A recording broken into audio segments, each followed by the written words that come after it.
온전한 주의 자녀가 되시기를 이 시간 간절히 축복합니다. 오늘 함께 보실 하나님의 말씀은 로마서 15장 1절에서 6절 말씀입니다. 믿음이 강한 우리는 마땅히 믿음이 약한 자의 약점을 감당하고 자기를 기쁘게 하지 아니할 것이라. 우리 각 사람이 이웃을 기쁘게 하되 선을 이루고 덕을 세우도록 할지니라. 그리스도께서 자기를 기쁘게 하지 아니하셨나니 기록된 바 주를 비방하는 자들의 비방이 내게 미쳤나이다 함과 같으니라. 무엇이든지 전에 기록된 바는 우리의 교훈을 위하여 기록된 것이니 우리로 하여금 인내로 또는 성경의 위로로 소망을 가지게 함이니라.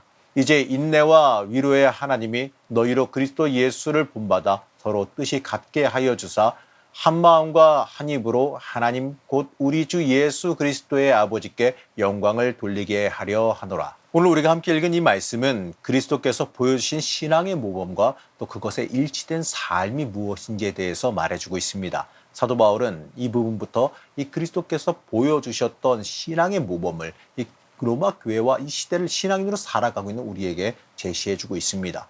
15장 1절에서 6절은요. 앞서 살펴본 14장의 주제와 이어지는 내용을 갖고 있습니다. 신앙이 강한 사람과 약한 사람의 이야기를 들어서 계속해서 설명하고 있기 때문에 그렇습니다. 이것은요. 신앙인으로서 어떠한 삶의 자세와 태도를 가져야 되는가, 또 신앙인이 성장하면 어떠한 삶을 살아가야 하는가를 가르치기 위해서입니다. 물론 우리가요. 예수를 믿는다라는 것, 이것도 중요하지만 믿고 난 이후에 어떻게 살아갈 것이고 또 어떻게 이 믿음과 신앙을 지키며 성장해야 되는지도 굉장히 중요한 주제이기 때문에 그렇습니다. 사도 바울은 이 로마 교회가 성장하고 자라기 위해서 이 모든 로마 교인들이 예수 그리스도를 온전히 본받으라, 이 온전히 본받기를 권면하고 있습니다. 오늘 말씀을 보면서요. 우리도 신앙이 자라고 성장하기 위해서 어떠한 삶을 살아가야 할지를 주목해 봐야 할 것입니다. 우선 바울은요. 1절에서 믿음이 강한 우리, 바로 이러한 말로 시작을 하고 있습니다. 믿음이 강한 우리는 마땅히 믿음이 약한 자의 약점을 담당하고 자기를 기쁘게 하지 아니할 것이라. 이 말씀은 이 서신을 보는 사람들이 믿음이 강하여지기를 바라는 바울의 마음이 들어 있습니다. 교회 안에서 믿음이 강한 사람이 다수일 수도 있고 또 대단한 믿음이나 또 지식의 소유자일 수도 있고 또 남다른 체험을 한 사람일 수도 있습니다. 그리고 또 높은 직분을 가지거나 또 교회를 위한 헌금이나 봉사로 다른 사람에 의해서요 인정받은 사람일 수도 있겠지요. 바울이 말하는 것은요. 바로 이러한 사람들이 신앙적으로 약한 자들을 감싸주고 붙들어줘야 되는 그 사명을 바로 희생과 사랑의 봉사를 실천해야 한다는 겁니다. 바로 신앙이 조금 더 깊은 사람들의 역할은요. 자기 자신을 높이거나 또 자기 자신을 높이거나 자기를 기쁘게 하기보다 다른 사람을 더욱 기쁘게 하되 다른 사람의 구원에 큰 도움을 주고 또 교회가 하나 되어 크게 성장하도록 앞장서야 합니다. 이 안타깝지만 말이죠.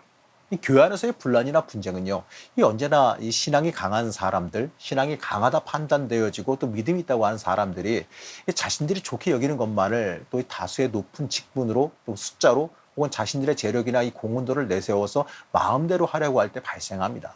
강한 사람들, 바로 이 믿음이 강하다라고 표현된 이 사람들이 이 바울의 권면대로 약한 사람들의 구원의 문제에 큰 관심을 가지고 교회를 사랑하며 봉사하며 섬길 수 있어야 되는 겁니다.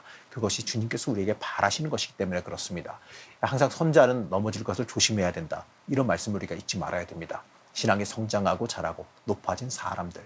이러한 사람들은요. 그에 따라 누릴 것이 많아지기만 한 것이 아니라 책임져야 되는 모습, 감당해야 되는 것들이 더 많아졌다는 것을 잊지 말아야 됩니다. 우리의 신앙의 연수가 길어지고 또 우리가 받은 복이 많으면 많을수록 감당해야 되는 책임, 또 베풀어야 되는 사랑, 또 다른 사람의 신앙의 성장을 위한 희생이 되어줘야 됩니다.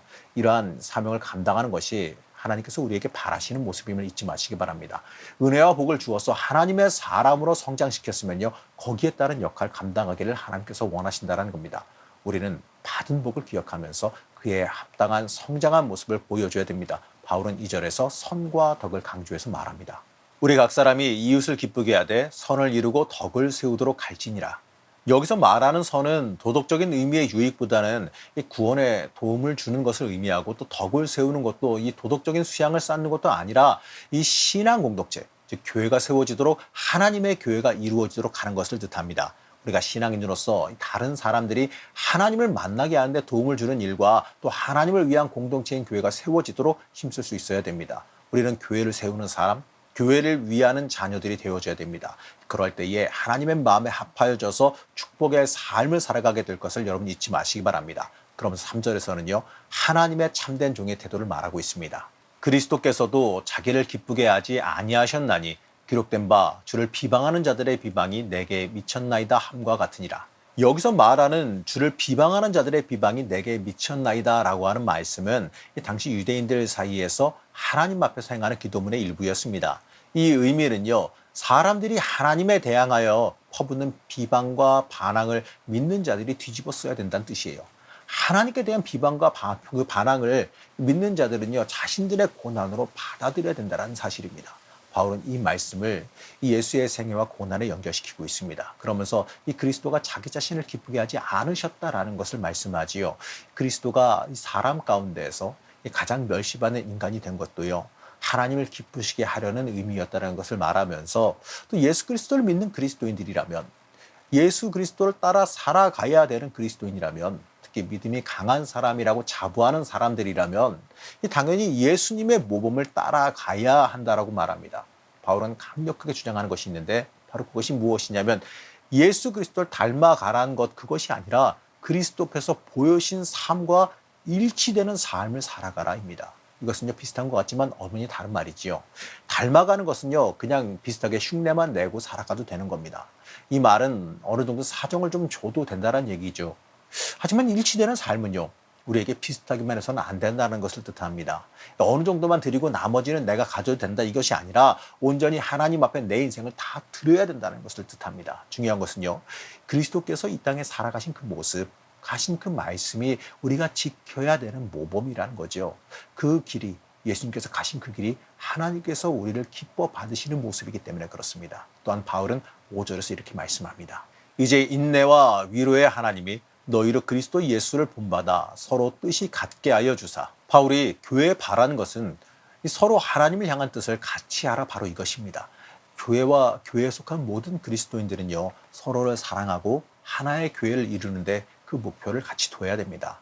바울은 이 목표를 근거로 그리스도를 본받아 사는 삶을 제시하고 있습니다. 이것은요 그리스도의 모범적인 삶을 이 그리스도인이라면 당연하게 따라야 하는 것과 또 그리스도께서 우리에게 원하시는 것이 무엇인지를 말하고 있는 겁니다.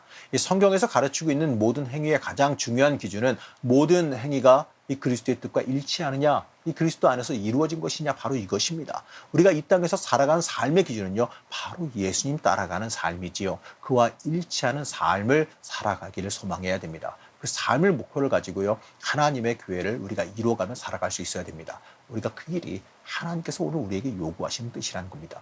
사랑하는 성도 여러분, 온전히 하나님의 뜻을 이루어가는 여러분들 되시기를 축복합니다. 그 삶이 복된 삶이고 또 축복의 통로로 들어가는 삶이 되어짐을 잊지 마시기 바랍니다. 우리의 인생은요 하나님의 길로 들어서야 복을 받습니다. 세상의 길, 눈에 보기에 좋아 보이는 길로 갈지라도요 그 인생은 아무 소용이 없습니다. 우리는 믿는 사람들, 바로 예수 따라 살아가는 그리스도인들이기 때문에 그렇습니다. 우리가 예수가 생명되어 살아가야 되는 사람들입니다. 그렇기 때문에 이 세상의 유익이 우리의 인생의 목적과 목표가 되어서는 안 될 것입니다.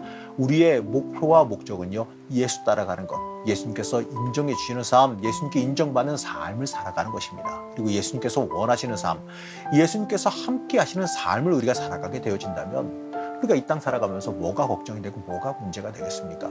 우리의 인생은요 하나님께 달려있음을 잊지 마시기 바랍니다. 우리의 앞길도 하나님께 달려 있습니다. 우리의 인생의 앞길도 하나님께서 열어주셔야 됩니다. 그렇기 때문에 우리의 인생, 우리의 삶, 예수 따라가는 삶을 살아가야 되는 겁니다. 온전히 우리의 삶의 모든 기준이 주님이 원하시냐 그러지 않느냐 바로 여기에 맞춰지시기 바랍니다.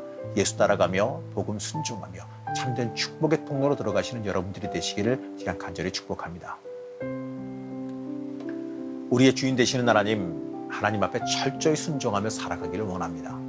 나를 위한 삶이 아니라 하나님을 위한 삶을 온전히 살아가기를 원합니다. 하나님께서 원하시는 삶, 믿음이 성장한 삶을 살아가게 허락하여 주시옵소서. 오늘 하루도 하나님의 복의 통로가 되기를 원하오며 거룩하신 예수님의 이름으로 간절히 기도드렸습니다. 아멘.